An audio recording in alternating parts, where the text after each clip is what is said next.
Good evening, class. Here we are, Unit 5, Part 1. Can you believe that? So we have the first half of Unit 5, which we're going to go over today. Then next week, we're going to finish up Unit 5, and then the following week, we'll do Unit 6.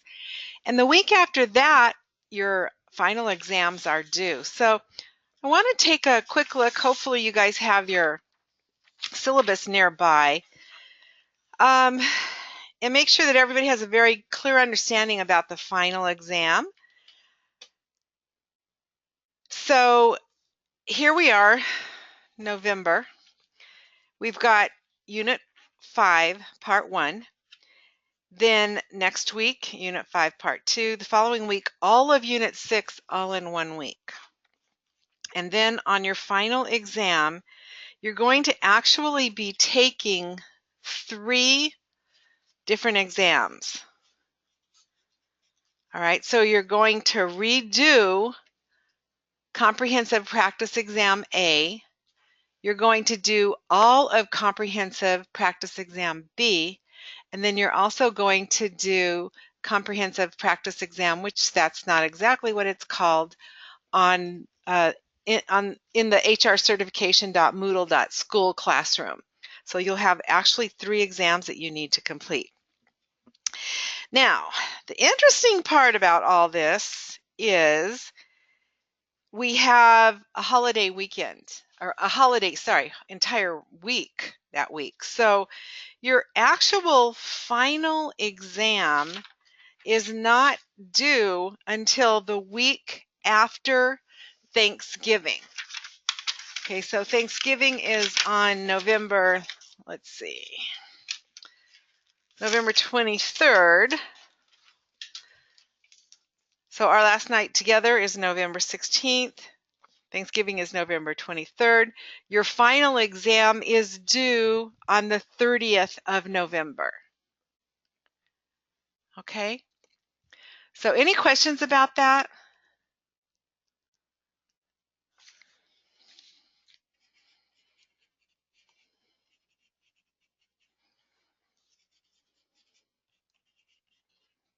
All right, super.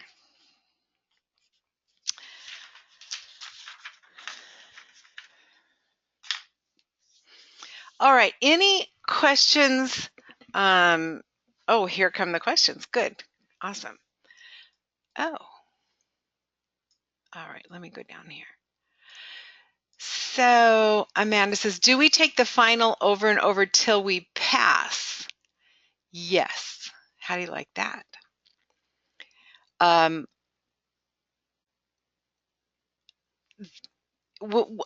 you redo Comprehensive Practice Exam A, almost everybody passes the first time anyway. When you do Comprehensive Practice Exam B, you probably will pass the first time.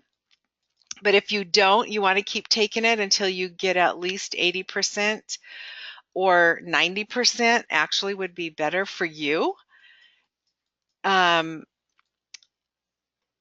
You can only take them one at a time. By the way, don't wait until the last day to do it, because as you guys have probably already figured out, on HRCP, you can only take the exam, and then there's a 8-hour waiting period before you can retake it to get your grades up.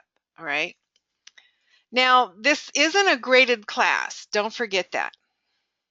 Okay, this isn't a graded class, but it is a pass-fail. And so if you don't get that, all of your exams have to be up and over 80% in order to get a pass or a certificate in this class. You are not allowed to practice before. So once week 6 comes along, so our last class where we do Unit 6, after that, you can start taking your exams.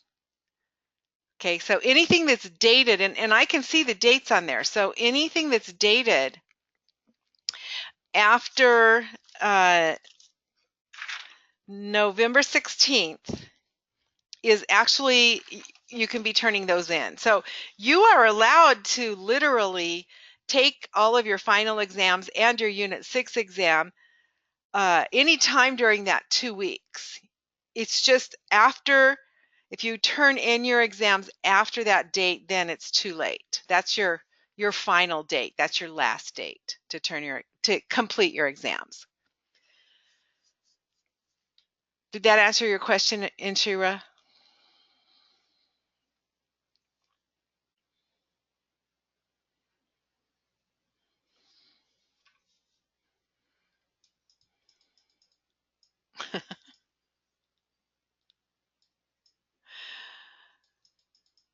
Can you go over the test again to complete for the final? Yeah. So you will be completing, you will retake Comprehensive Practice Exam A. You've already taken that. You're going to retake it now. Then you're going to take all of Comprehensive Practice Exam B, and these are in the HRCP website. Then you're going to go over to the hrcertification.moodle.school and take the final exam that is on the Moodle school. And you can take, once November 16th comes, you can start taking all the tests over and over again. So let's say you in Unit 2 were only up to 74. You can retake that and get it up to 80.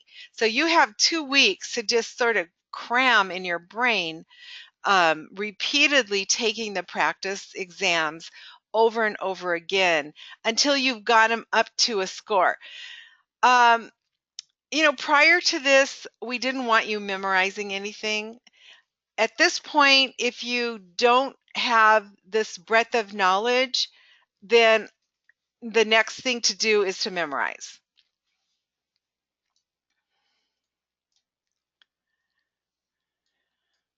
However, as of the 30th, that's it. Yep, that's correct.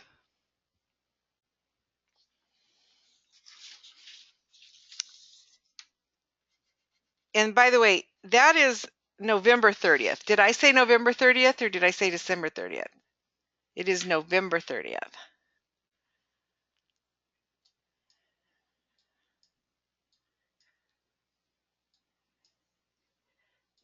Yes. So the final exam is due on or before November 30th. Lauren, what's not listed?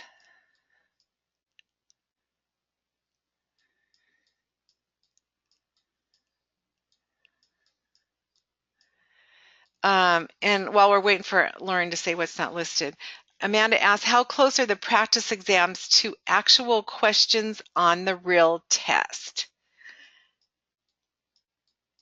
Anybody in here taken the real test? Okay, and so how close are the questions to the real test?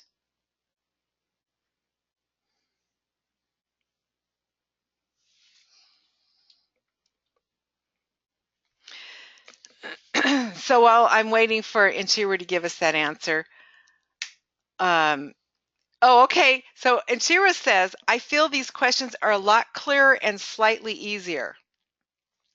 And I would have to agree with that. And the reason why I remember that these questions are designed to really give you the breadth of knowledge so that when you go in to take the test, you're prepared. You have this, you know, so these are study questions. They're not the actual real exam. They're designed to help you study and get prepared for the exam. You know, the real exam, I don't know if I just got lucky and got an easy one. I'm not sure.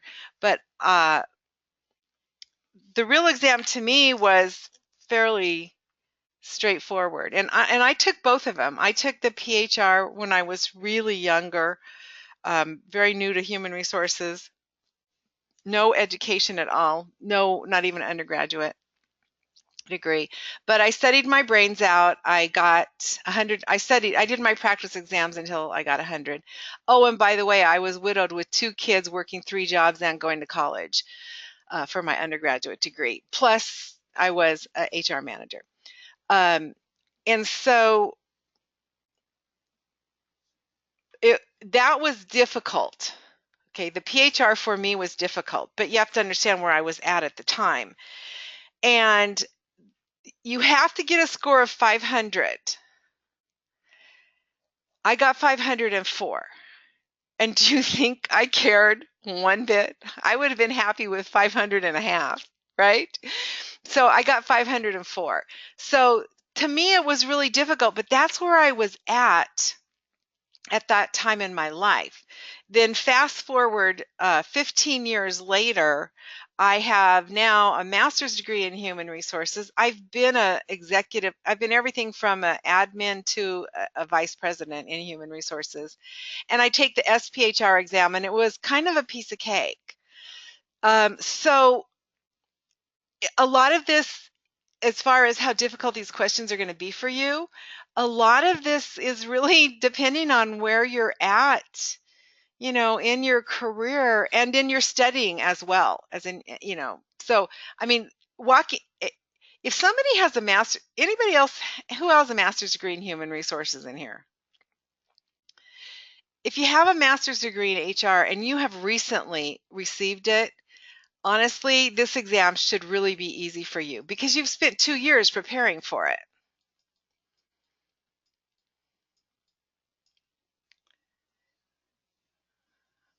Yeah, and Shira says the wording is what made it difficult. And check this out. Who do you guys think wrote these questions? Type into chat who you think wrote the actual PHR and SPHR exam prep questions.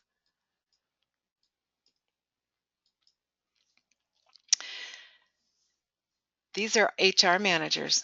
Yeah, they're all human. So I know some of them personally.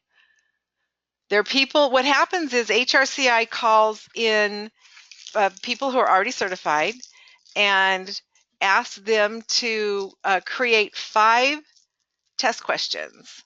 And they do this all over the nation from every single industry.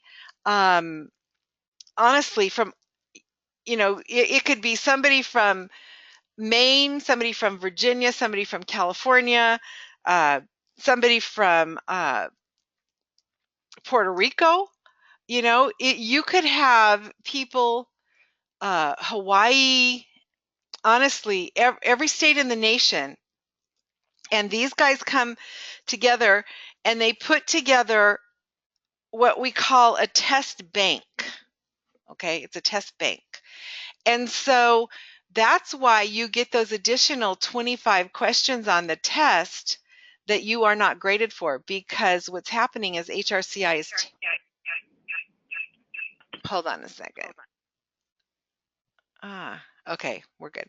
So HRCI is testing out those questions to see if they're valid and reliable. So what they're looking for is if everybody gets 100% on the questions, on those 25 questions, they're not going to use them. And if everybody fails them, they're not going to use them. But if they have a good, pass ratio of 50, 51%, which is fairly equivalent with the regular exam, those will be test questions on the next exam. We don't know what they are. We're never going to know what they are unless you were psychic or something. You just would never know what they are. Now, once those test questions get submitted and they've got a good, solid test bank of 175 questions, then they are actually tested through what are called there are, I guess, like Edgar says, they're like professional test makers, but they're not really. They just make sure that they've got a stem and 4 possible answers, and of the 4 possible answers, they're going to have one that is exactly correct and one that is similarly correct, and then 2 that are just not even an option. So remember that when you're actually taking your test. That's a test taking tip. There will always be 2 that are just like not, and so you can X those out right away. And then there will be 2 that are like, oh gosh. And you get credit for 1. You'll get 4 for the exact right answer and 3 for the one that's sort of correct. All right, let's see if we had any other good questions.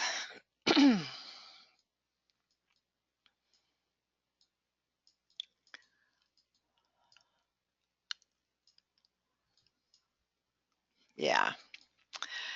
All right. And then another thing that for Inshira, for you at this point, everything's going to look more clear than the day you went and took that test. Because almost everybody who takes it and doesn't pass it the first time, they pass it the second time because now they know what to expect. Whereas, I think a lot of the people who go in and they don't pass the first time, they really did not imagine it could possibly be this difficult because it's not what they've experienced in their career. Maybe they've worked at just one company for 7 years, and maybe it was a mom or pop company, and maybe they didn't really do things right, or maybe they never had any of the experiences of having to do a layoff. Clearly, they never worked in a union environment, and so they didn't put enough time into preparing for those sections because they can't really relate to it. And I think for me, I believe that's the biggest problem. We have that work for Train Me Today, we have 9 teachers. And so we kind of talk about this stuff, why do people pass? Why do some people pass and why do others not pass? And we all do have some varying different opinions on it. So just because this is my opinion doesn't mean it's the truth. It's just my opinion. All right. Shall we get started?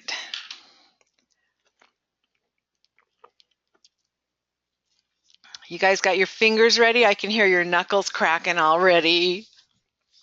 Let me ask you this much. Have you enjoyed reading this employee and labor relations? No. A big fat no. Yes, loved it. Yeah. Mark, no, no. We've got yes, no. Yeah, right? Oh, that's so funny. I love it because it's historical. And probably, I'm not preparing to take the test anymore, so I might be rereading it a little bit differently. But I go through it because I'm updating all of your questions in terms and concepts and making sure that everything is in there that I think should be in there. And I thought, man, this stuff is interesting. I forgot just how interesting Unit 5, Part 1 is because of the history of it's really about where we came from. I mean, how did human resources even start? How did a job like this happen? And literally it happened with the Fair Labor Standards Act. So if it weren't for these laws, we would be unemployed. We wouldn't even be necessary. I remember one of my bosses told me that the reason I actually didn't like this guy very much, but he said the reason why we don't need a union is because we have you. And I took it as a compliment. I'm sure he didn't mean it that way because he didn't like the fact that I was always telling him that, I didn't recommend that he took certain steps that he did. But in the real world, that is an absolute fact. If you have a good, solid human resources manager on your team, you do not need to have a union. I always say companies get the union they deserve, and that's just the way it is. And if you go to work in a company that's already unionized and you're working in human resources, your job is going to be very different than a HR generalist who is able to, kind of juggle a lot of different things like benefits and compensation and employee relations. If you're in a union, a lot of that's taken away from you because it's all handled by the union. So if you work in a union environment. Conversely, if you're in a union, all state university professors have to be in the union. So when I went to work for Cal State Fullerton, I had to join the union. So that was kind of weird. But I understood it because honestly, our benefits were amazing, and my hours, I mean, everything about it was absolutely wonderful, and we got that because of the union, not because of the government, not because it was a government job, but because the union fought for those things for us. So it was pretty cool. All right. Unit 5, Part 1. We are going to try to get through 5.8 today, but we may not. And if we don't, that's all right. You guys can read it. And also, listen to the lectures and that kind of thing. By the way, I am recording this one tonight, so I'll figure out a place to post it if anybody wants to listen to it again. Unit 5, Part 1 through 5, Part 8. I probably should have stopped, by the way, and not included 5.8 because, check it out, 5.8 starts employee discipline systems, which completely changes the whole direction that we're going. But I said that's what we were going to do, so that's what we're going to do.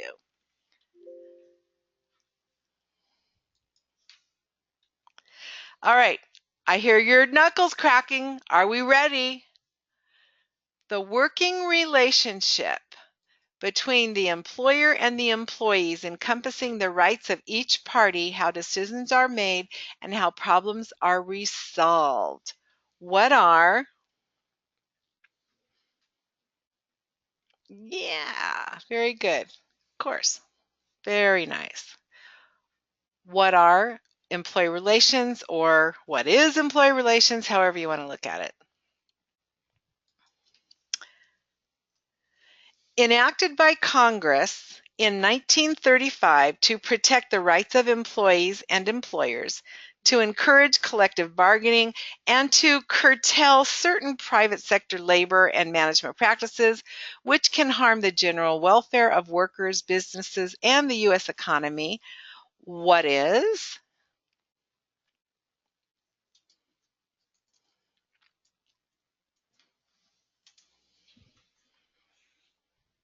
Yep.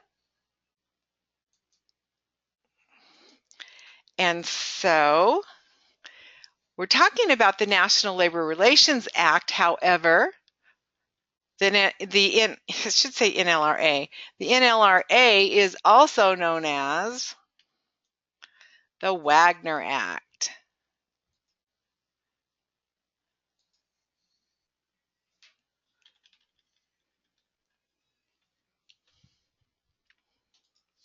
All right. Next, collective. And by collective, we say we're distinguishing from individual. So collective bargaining would interfere with the natural operation of the marketplace, raise wages to artificially high levels, and destroy competition. This early resistance to unions led to an adversarial relationship between unions and employers. What is?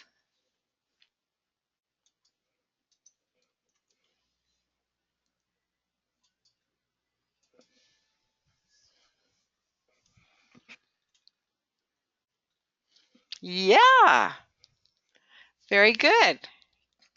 What is the conspiracy doctrine? Now, I have attempted to reword some of this stuff. I don't from everything that's in the book because I want you to understand what it is if it's provided to you in a different way.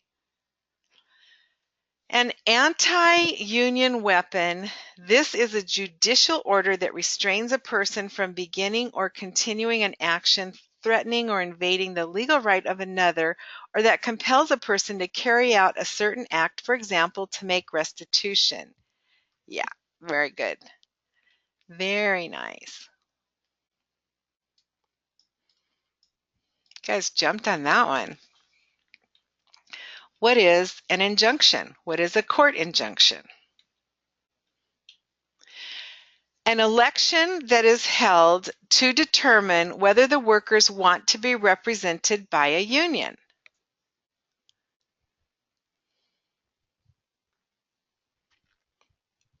Very nice, Mark. What is a representation election?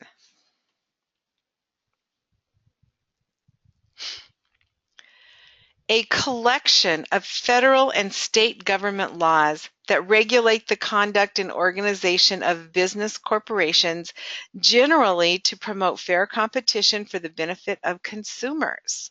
What is? Or what are? I think I should say more. They're still used widely today.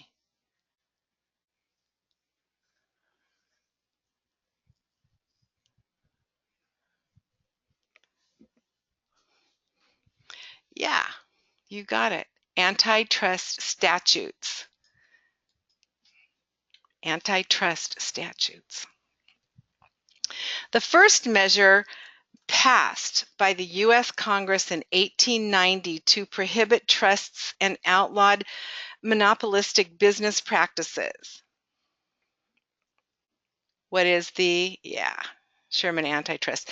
One of the things that I think is so fascinating about all this really is historically. So we know that in 1866, we have our first Civil Rights Act, which is where we freed all the slaves. All right. And so what happens when we free the slaves is it really changes the way work is done in the United States. It is, so you can see we're moving in a way that is, if you watch the timelines from 1866 to 1890, now suddenly businesses are having to behave properly, and they're fighting back.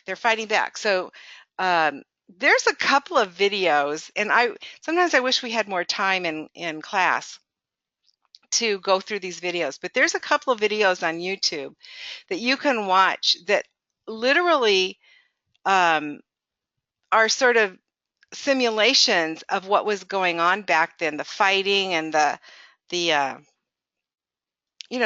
businesses versus the employees. It was pretty crazy. All right. An amendment passed by U.S. Congress in 1914 that provides further clarification and substance to the Sherman Antitrust Act of 1890 on topics such as price discrimination, price fixing, and unfair business practices. Still used today.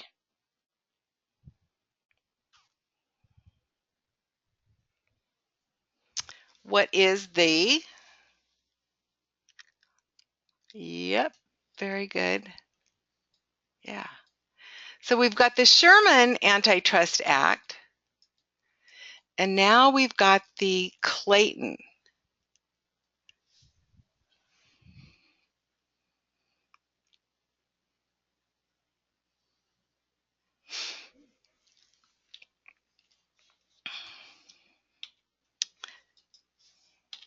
Clayton Antitrust Act. All right, a 1920 shootout between coal miners and the Baldwin Felts Detective Agency set back miners' rights until the 1930s, when the government finally recognized American labor unions, that eventually led to the passage of the National Industrial Recovery Act, or otherwise known as NIRA, of 1933.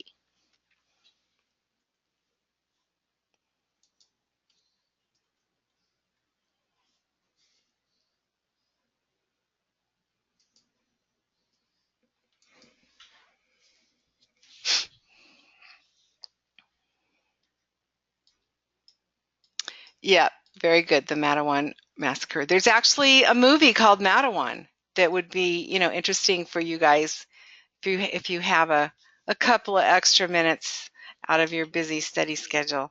But it will help you understand, again, how did we get to the type of workplace that we have today. By the way, you're not going to need to know these dates. I'm just throwing them in there so you can see how we evolve historically. All right, an exception to the secondary boycott rule. When a neutral employer performs the work that was performed by the striking employee, it may be subject to lawful picketing. What's it called? Yeah, good. Mark, have you worked in a union environment before?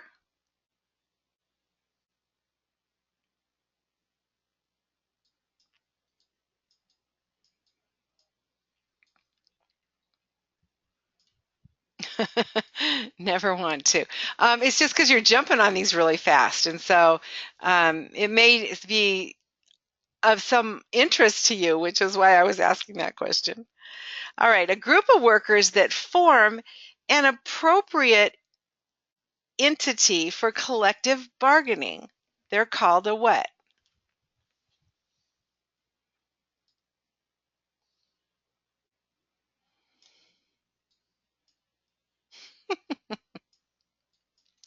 They're called a bargaining unit. Negotiations that result in wage reductions or work rule givebacks. What's this called?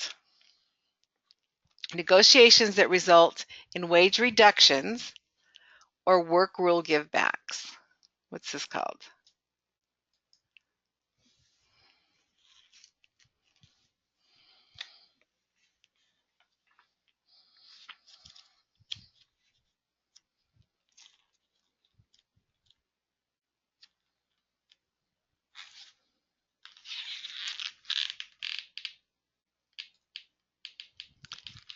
Yes. And let's look in your books on this one, because the story in here about concession bargaining is fascinating. Let's see what page that's on. I actually have a book this week.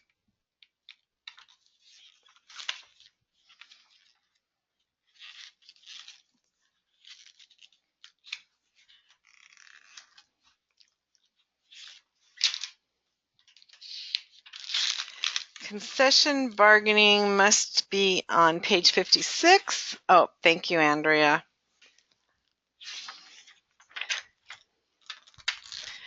And there's a great story in here about Lee Iacocca. Who can tell that story in 20 words or less?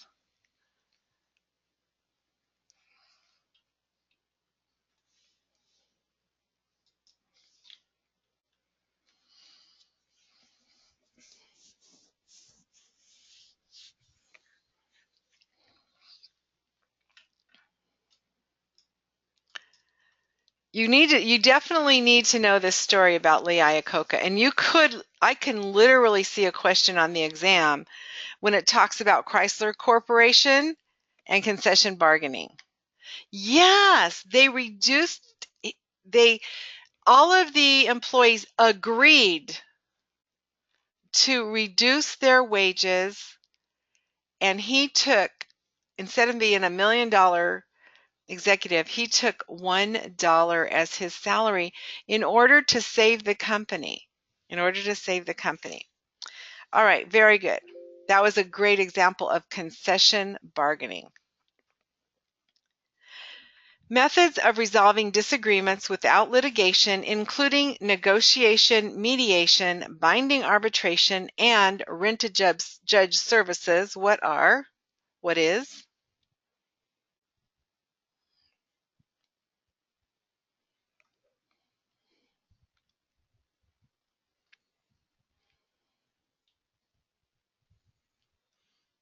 Okay, waiting for a couple more answers to come in.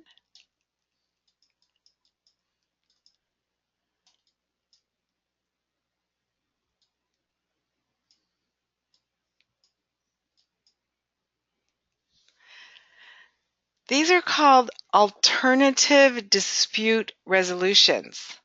Okay, these are so alternative dispute Resolutions, and I'm sure you guys have all heard of this, ADRs, are methods of resolving disagreements without litigating, including negotiation, mediation, binding arbitration, and rent-a-judge services, called alternative dispute resolution. A union comprised of members who work for the same company or industry regardless of their particular craft. What is?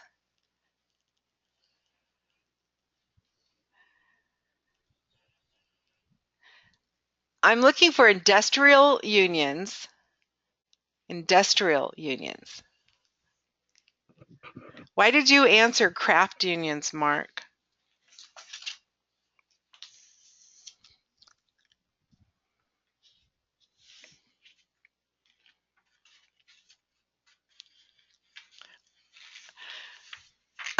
Oh, okay. So are you saying that industrial unions and craft unions are the same?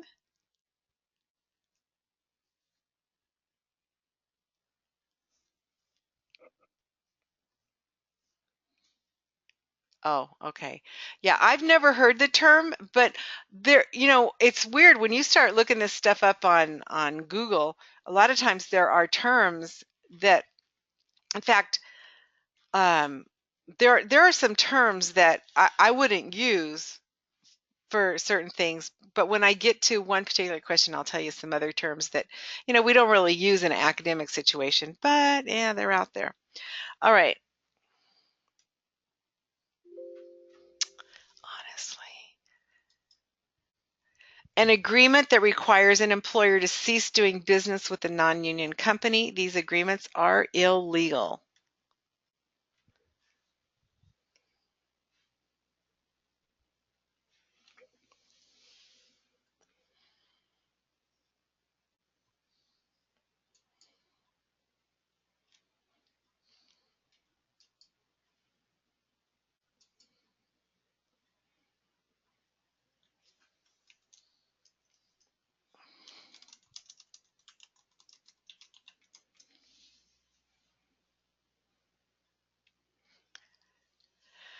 I'm going to look that up.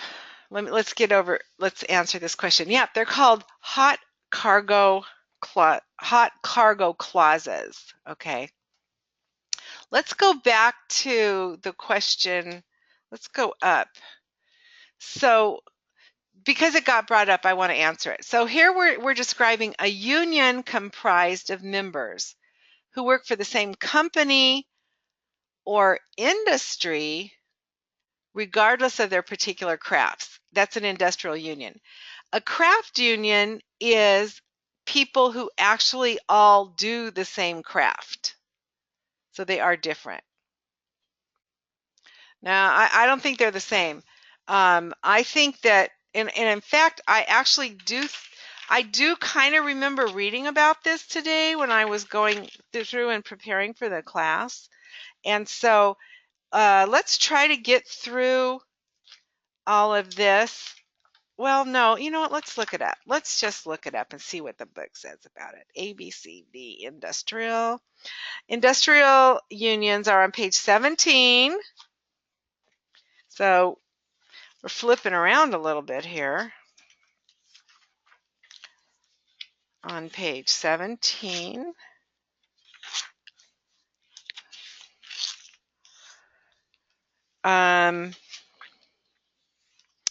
And so it says on page 17, the American Federation of Labor was organized in 1886 after thousands of workers became dissatisfied with an earlier labor organization, the Knights of Labor. The Knights of Labor was an unwieldy combination of craft unions, industrial unions, and social reformers. The AFL was originally a federation of craft unions, that is, unions composed of members in the specific craft or trade. So, for example, my husband was an electrical worker. So he was, oh, there you go, Joyce, exactly. So, like, they were in the electricians union. An industrial union, which includes all workers in a plant or industry, regardless of their craft, were excluded from the membership. Okay, so yeah, they're two completely different things. Not completely different. They're both unions, so they're similar. All right.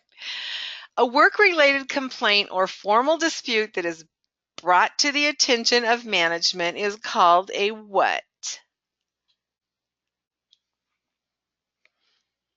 Come on, everybody needs to know that. Everybody knows this one.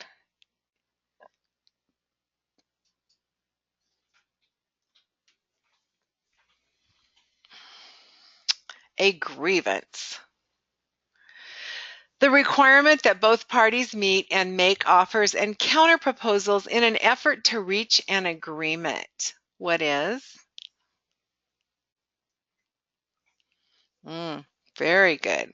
Yeah, what is good faith bargaining?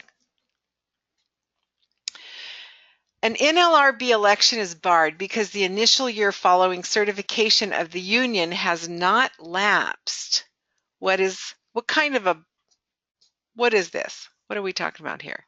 Yeah, very good. What is a certification bar?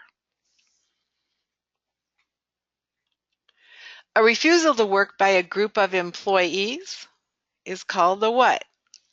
What is a strike? A means for overcoming a bargaining impasse by referring the labor dispute to an outside party with agreement beforehand that both sides will accept the intermediary's decision. Yeah, very good. There's a difference because we're talking here about arbitration. We're talking about binding arbitration.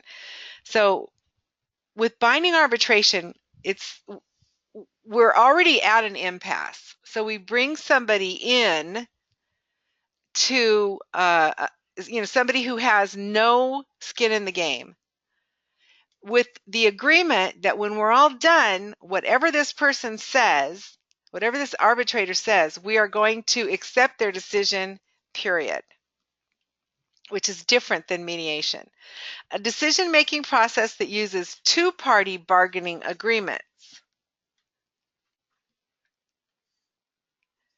So this is a decision-making process. We're going to make a decision at the bargaining table, and we're going to use what's called a two-party bargaining agreement.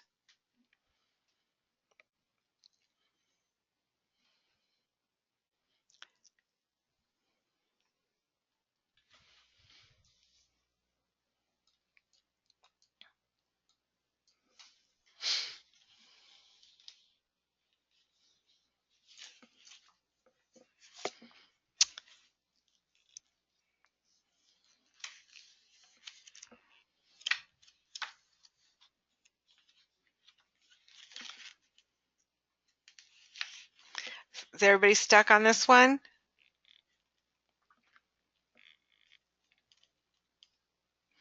Go over to page 15, and on page 15, you'll see everything you ever needed to know about bilateral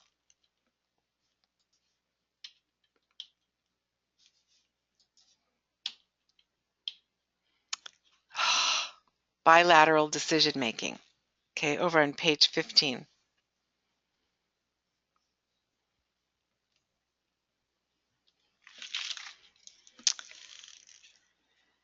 All right, the range of feasible alternatives on each bargaining issue that both management and union are willing to consider during negotiations is called the what? Yep, very nice. Is called the bargaining zone. Crucial during collective bargaining, but also helpful for HR professionals in almost every other responsibility since HR often serves as mediators between the employee's interest and the employer's needs. What are?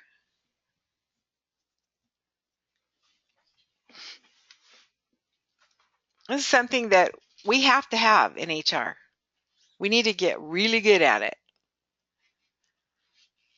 Math skill.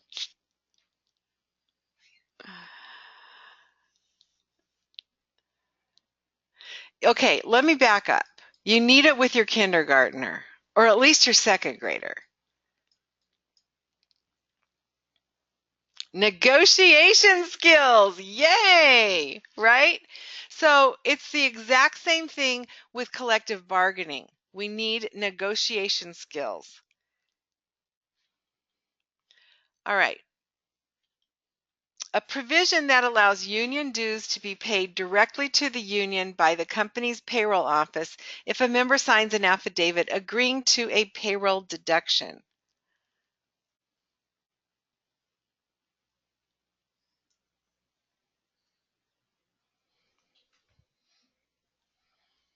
Yep, very good. A dues checkoff. An illegal strike that is called by a group to protest the results of a certification election and to force the employer to recognize a union other than the union that won certification.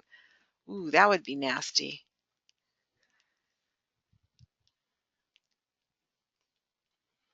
I have never been involved in anything like that. It is called the certification strike. I've been involved in union organizations. I've worked for union companies. I've been involved in voting and all kinds of interesting violent stuff, but nothing like that. I can't even imagine.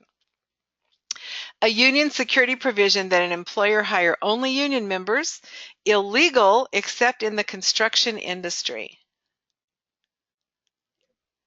Called a, yeah. It's like everybody knows that one for some reason. Everybody seems to have an uncle or a cousin that worked in a closed shop.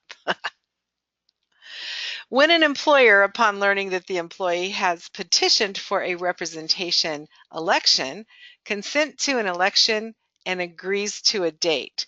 When let me read that properly. When an employer, upon learning that the employees have petitioned for a representation election, consents to an election and agrees to a date. Yeah.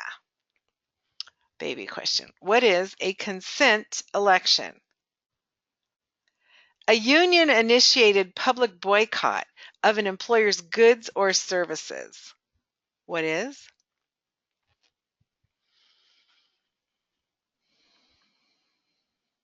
What is a consent election? Very good, Sononi.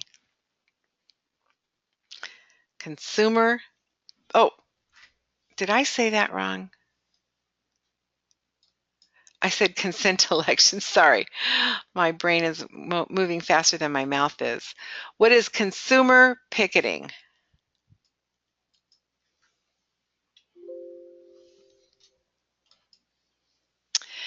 An NLRB election is barred because a valid union contract already exists. What is? Yeah, a contract bar. Very good.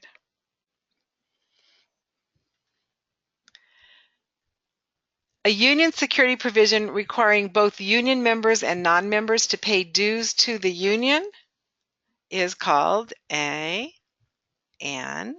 agency swap. Nice. Requires that employees who join voluntarily must continue paying their membership dues until the present contract expires. This is a term. Yep, very good. Maintenance of membership. A bargaining strategy in which each party tried to maximize its own outcomes at the expense of the other party.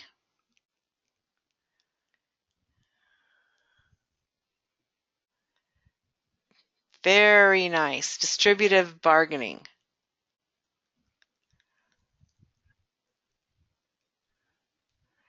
When a firm has two separate operations, one union and one non-union, it is called what?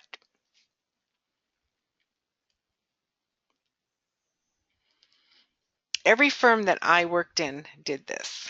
Yeah, very good, Mark. It's called double breasting. When more than one employer negotiates with a single union, it's called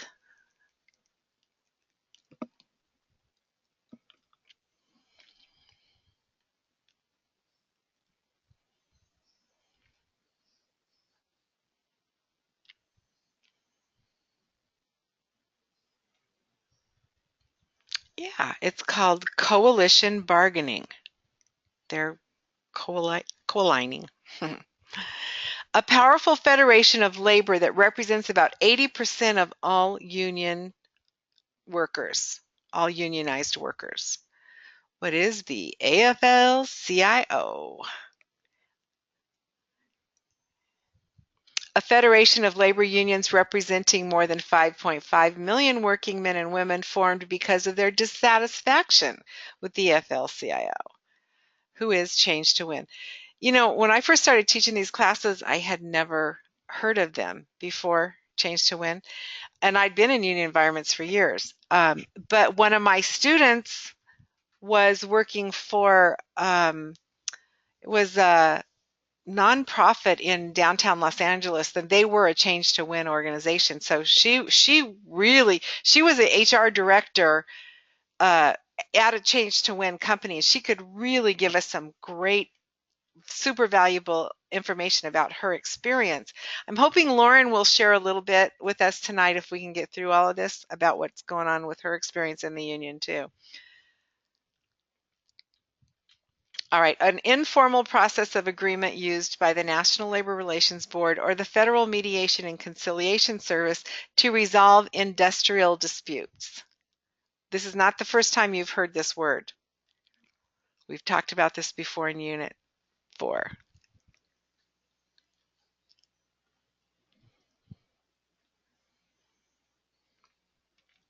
And we kind of gave you the answer. An informal process of agreement used by the National Labor Relations Board or the Federal Mediation and Conciliation Service to resolve industrial disputes. Very nice. What is conciliation? Very good. All right, a representation election that is directed by the regional director of the NLRB after determining that employees' pretension for an election meets the necessary criteria.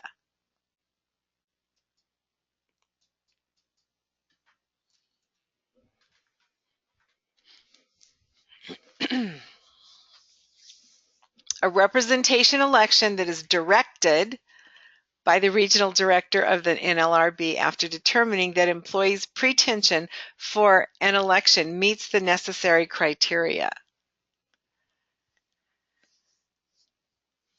This is called a directed election.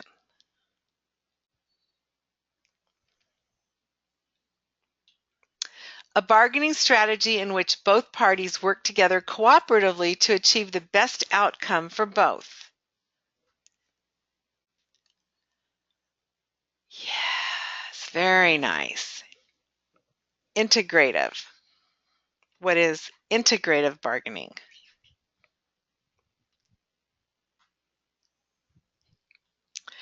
A court order prohibiting a person or group from carrying out a given action, such as a strike or boycott, that would cause irreparable damage.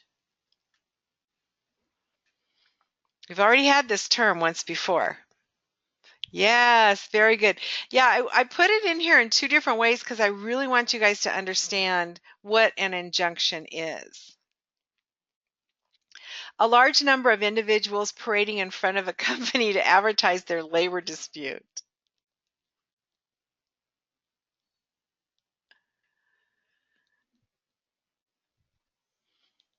Yeah, we're looking for mass picketing, but I'll take picketing. The process of negotiations between an employer and a union regarding wages and working conditions. What is? Yeah, very good. What is collective bargaining? An NLRB election is barred because a valid election was held during the preceding 12 months. What is? An election bar. Very nice. A labor union must win the election by a majority vote of the workers, meaning it needs the approval of at least how many of the employees? What percentage? Yeah. Technically, And I say technically it is 51%. I have down here just 50%, but because it says because in the bylaws it says it needs the approval of at least 50%, which means 50 plus 1. Provides a means for union members to hold union officials accountable for their leadership. Does not remove the union, but does allow members to pay it allows members to not pay union dues. Sorry, I can't see that on my screen. So let me read that again. Provides a means for union members to hold union officials accountable for their leadership. Does not remove the union, but does allow members not to pay union dues. What is called, deauthorization. Nice. Nicely done. Allows union dues to be paid directly to the union by the company's payroll office if a member signs an affidavit agreeing to such a payroll deduction. What is? A, dues checkoff. I think we've already had a very similar question, or maybe an exact same question. I'm not sure here. I'll look that up on page 49. We don't have enough time to have duplicate questions. All right. Under the NLRB's new quickie election rules, pre-election hearings may be scheduled as early as what period of time after the petition is filed?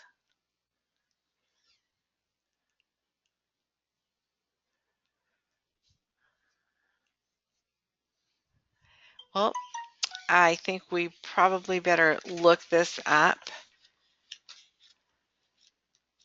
because I believe the correct answer is 8 days, and you guys are all over the place. So let's have a look-see at what the book has to say.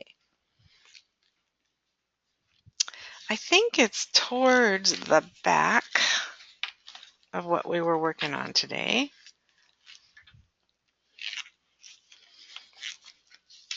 Which would be 5.8.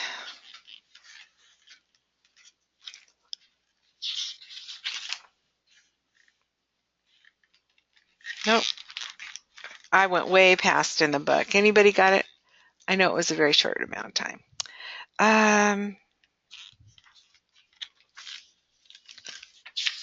I thought it was right kind of at the end.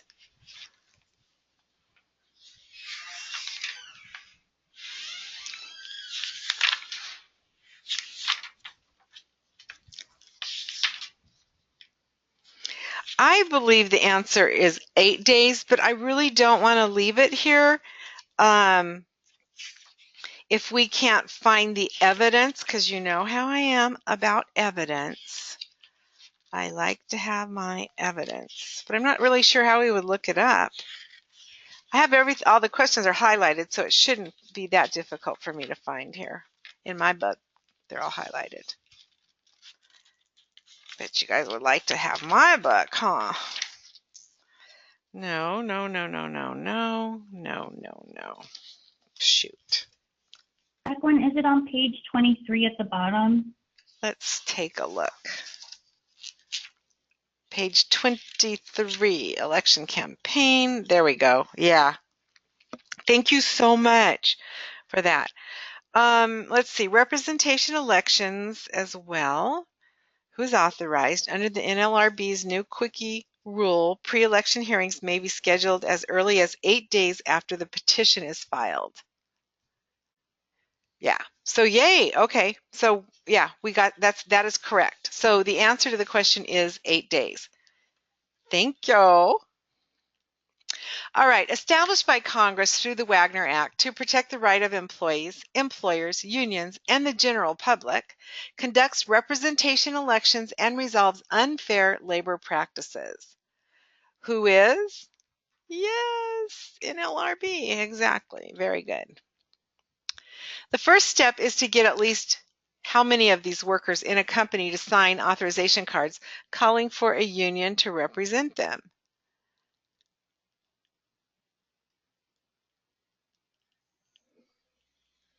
Yes, very good. So a lot of people get these numbers mixed up, you guys. So in order to have a win, they need 50 plus 1. But just to apply with the National Labor Relations Board to ask to try to get a union to come in, you only need 30% of the employees. Whether the company falls within the jurisdiction of the NLRB, who should represent which workers, whether there is enough worker interest, and whether there are any election bars, such as if another petition has been filed within the past year. What are these?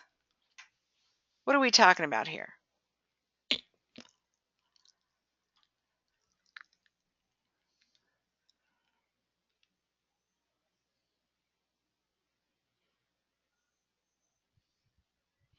Whether the company falls within the jurisdiction of the National Labor Relations Board, who should represent which workers, where there is enough worker interest, and whether there are any election bars, such as if another petition has been filed within the past year. And you guys are actually going in the right direction for you're all giving me some good guesses, and I like that.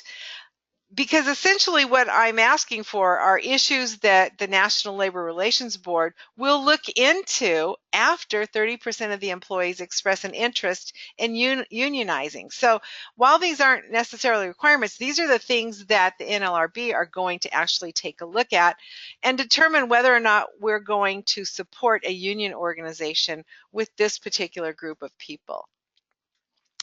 Requires that within 2 days after the regional director has directed that an election be held, the employer must electronically file with the NLRB an election eligibility list containing the names, addresses, phone numbers, and email of all the eligible voters. What is yeah, got it. Everybody seemed to get that one right away. Good job. An election held by the NLRB to determine whether the majority of employees wish to get rid of a union. This is called a what? A decertification. So the original one's called certification, and the one to get rid of them is called decertification. An individual who observes an illegal or immoral action and makes the information public.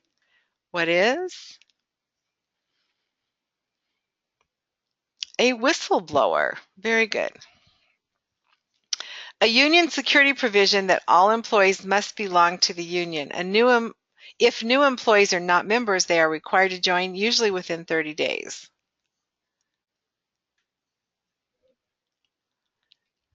What is a union shop? Very good.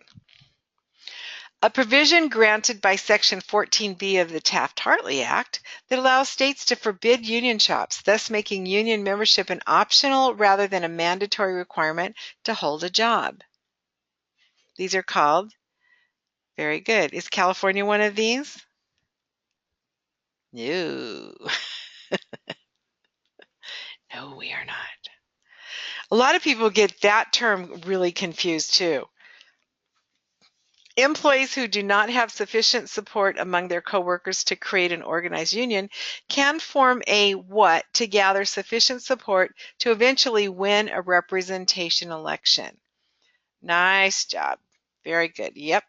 What is a worker center? The Labor Management Reporting and Disclosure Act, also known as the LMRDA, deals with the relationship between a union and its members. The LMRDA grants certain rights to union members and protects their interests by promoting democratic procedures within labor organizations. It is also known as the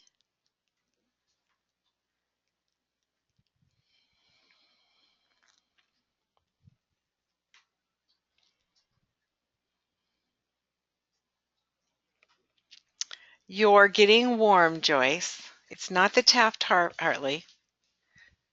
It's the Yes, very good, Amanda. It's the Landrum-Griffin Act. What is that? Lists the major provisions of the Landrum-Griffin Act. So it looks like you won't have to do it because it's already there for you. All right, so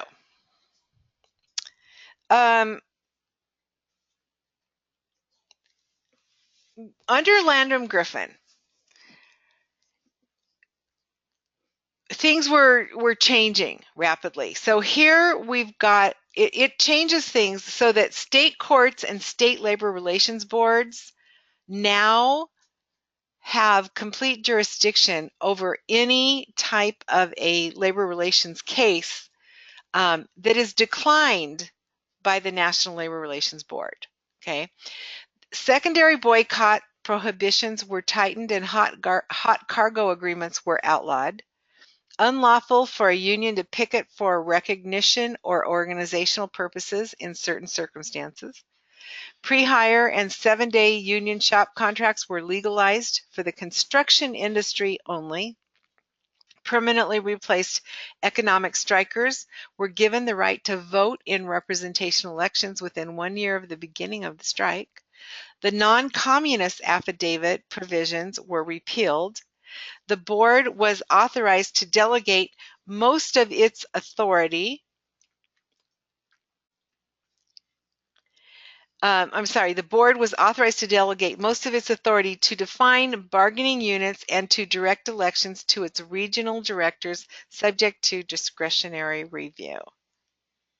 So Landrum Griffin was an important game changer, and you honestly should really know sort of the gist of it, because I'm fairly certain you'll get a question about Landrum Griffin on both the PHR and the SPHR.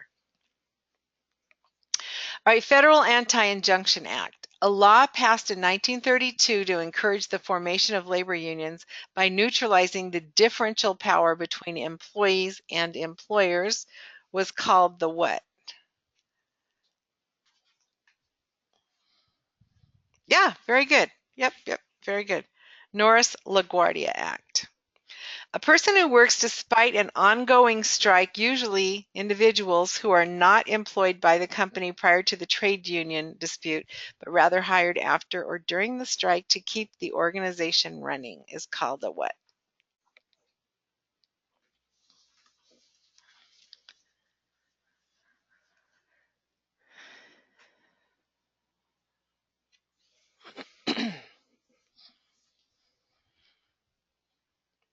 I got my very first job in my whole life by doing this.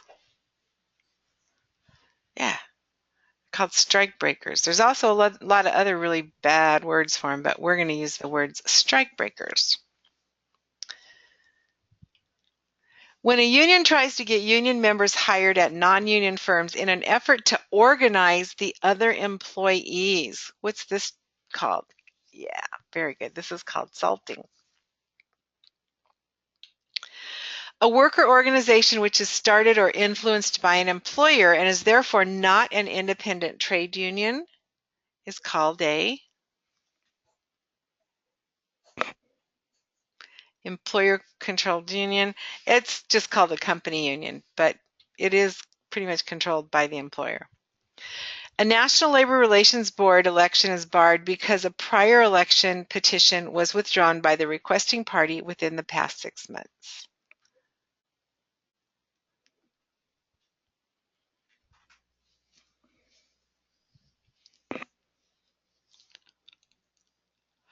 Yep. What is a prior petition bar? The degree to which a job allows workers to develop and use their skills and to avoid the monotony of performing the same task repeatedly.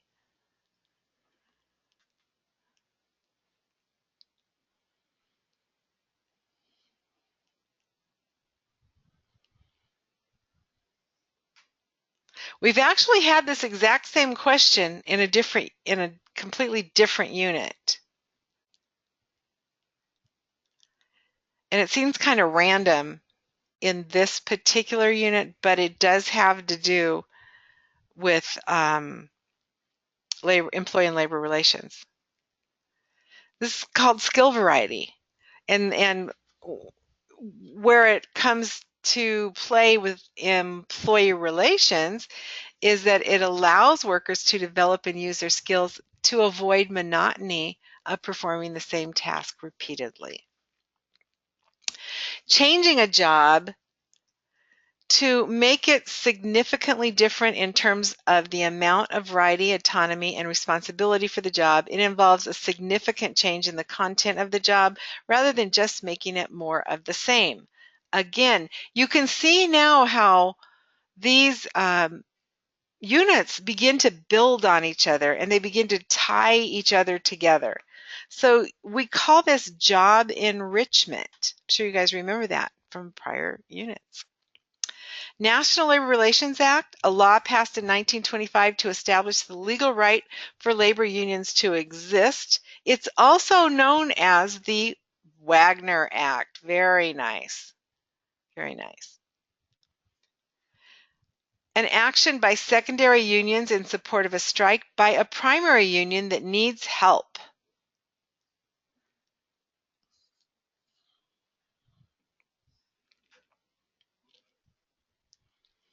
This is called a sympathy strike. Very nice. Good job. The right of employees to have union representation at investigatory interviews is called the what? Weingarten. Right. Oh, Kim, I'm glad you brought Skelly up because Skelly is specific to public where Weingarten doesn't have to just be specific to public.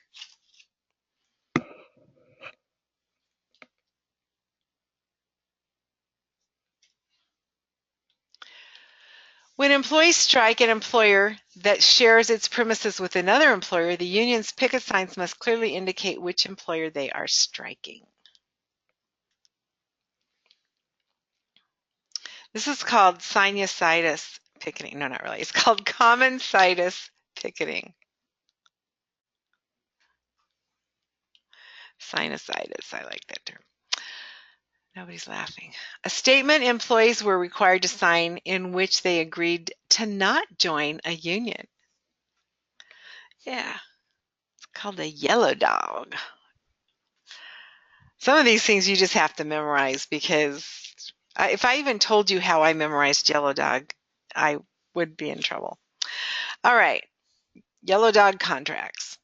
Successive strikes against members of a multi-employer bargaining unit, usually starting with the most profitable employer in an effort to use the gains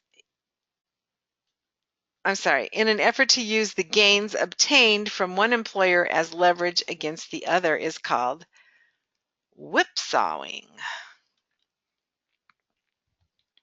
Employees walk off the job in violation of a valid labor agreement and usually against the direct orders of the labor union. It's called a wildcat strike. An elected union officer who usually holds a regular job but is given time off to help administer the labor agreement and to represent the interests of union members when problems occur. What is called the union steward. I was married to the union steward. That was fun. Him being the union steward and me being HR. Works full-time for the local union in contract negotiations, grievance proceedings, and managing the local union headquarters. Who is the or what is the business representative or business manager? Very good. The takeover of a local union by the international union, also called supervisorship. There's another term. What else is this called? Yes. Very good. This is called trusteeship. Three major levels of formal structure. There are the three major levels of formal union structure, this should say. What are the three major levels? Yep, very good, Amanda. Local, national, and federation. Refers to a politically neutral and independent person who represents ordinary citizens and their disputes with government officials.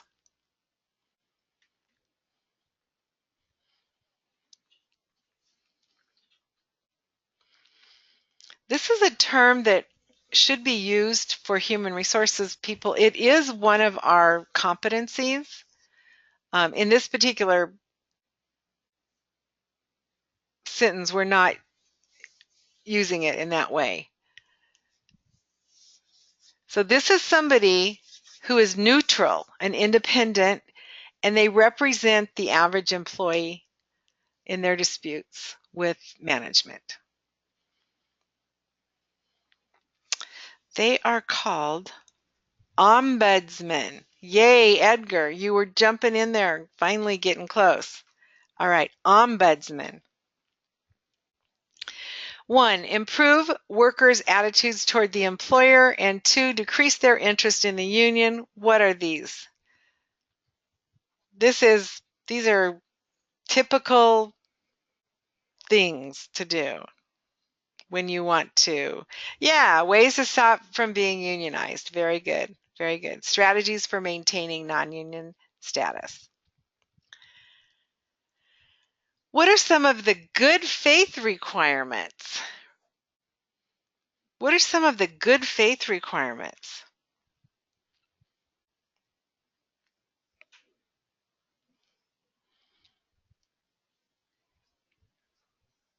Okay, all right.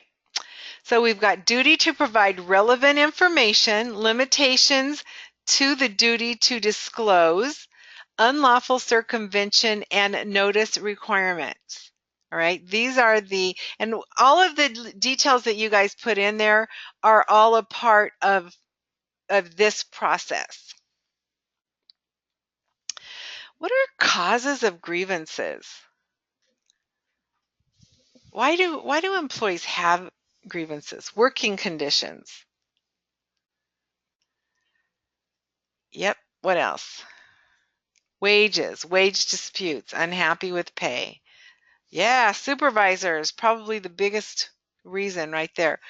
Unclear contracts, violations by management, the law, violations of the law, violations of normal work procedures, unfair treatment of employees by their supervisor, promotion of a more qualified junior employee over an employee with more seniority. Those are all reasons for grievances. And you guys came up with some really good ones, favoritism, all a part of what is written here as well. The opening statement of an arbitration hearing, it outlines the issues to be resolved and the authority granted to the arbitrator by both the union and the employer. What is the?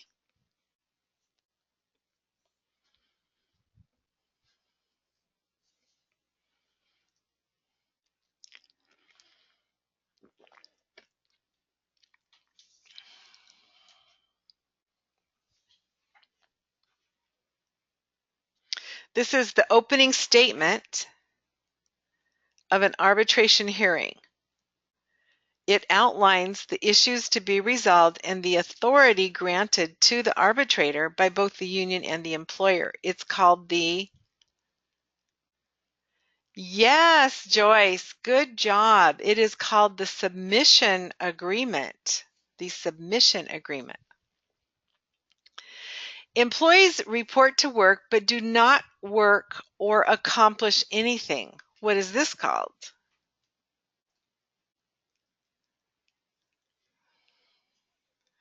We haven't heard about these for quite a while, but used to see them all the time. Yes, Amanda, yes. What is a sit-down strike?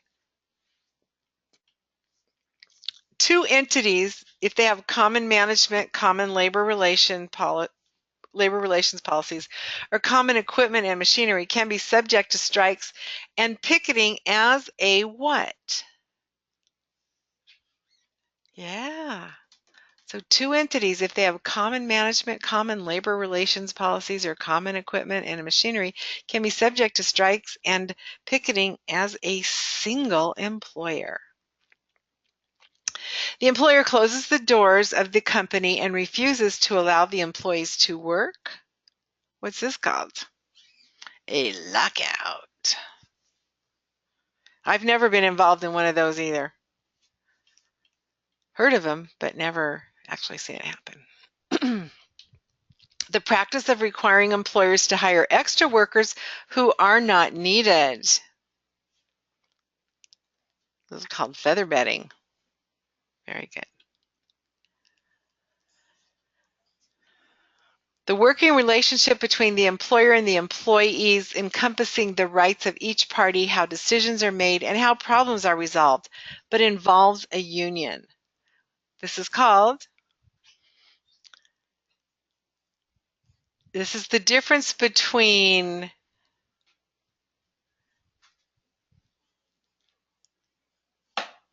this is called the working relationship between the employer and the employees, encompassing the rights of each party, how decisions are made, and how problems are resolved, but it involves a union.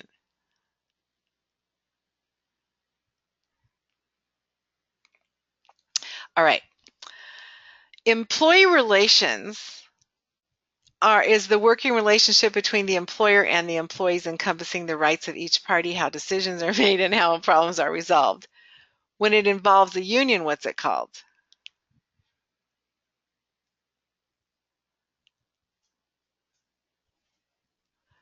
Oh my goodness, this is really easy. I think you guys are seriously overthinking it. Labor relations. Okay, so all of us, whether or not we work in a union company, we all have employee relations that we have to handle. And they all involve the rights of the employer and the employee, making decisions, solving problems. That's called employee relations. And that's a big part of our job in human resources. When we have a union in the organization, we don't have, that's not our job anymore. We don't do that. The union handles that, and that's called labor relations. We have to handle the union.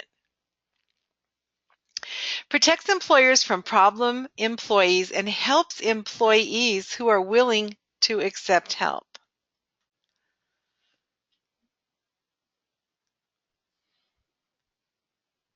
And this is moving us on into the disciplinary action part of it.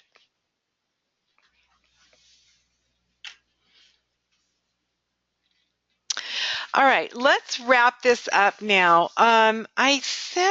Lauren, are you free to chat with us a little bit about what's going on at your company?